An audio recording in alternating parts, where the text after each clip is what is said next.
é um honor para mim apresentar isso aqui. Isso aqui está white paper, Acaba for em 1 de setembro nós começar a organizar nos Academia de Boa Governação para 2025.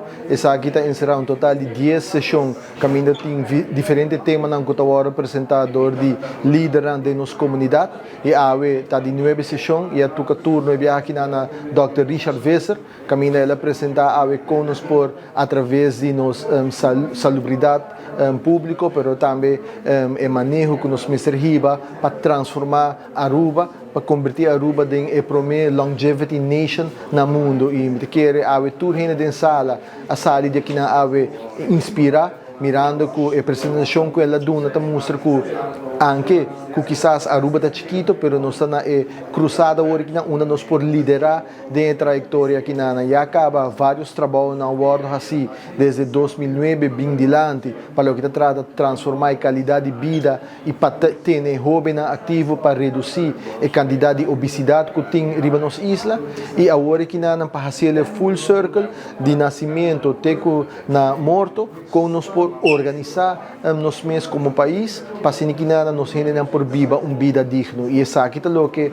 Dr. Richard Vesser apresenta hoje e é algo que nós mesmos não somente for o governo, mas também for o setor privado, involucrar os adultos na maior para que juntos nós podemos transformar Aruba. E essa aqui é o que hoje aqui apresentar e é algo possível para sobre mais coisas que nós estamos de GDP, tem outra forma que nós também dando propósito na vida de adulto na maior, pero na vida de turgente, para que não porque ativo participar de nossa economia, pero também participar na vida vida digna. Me quero agradecer turgente para atender a nos 9 sessões de Academia de Boa Governação.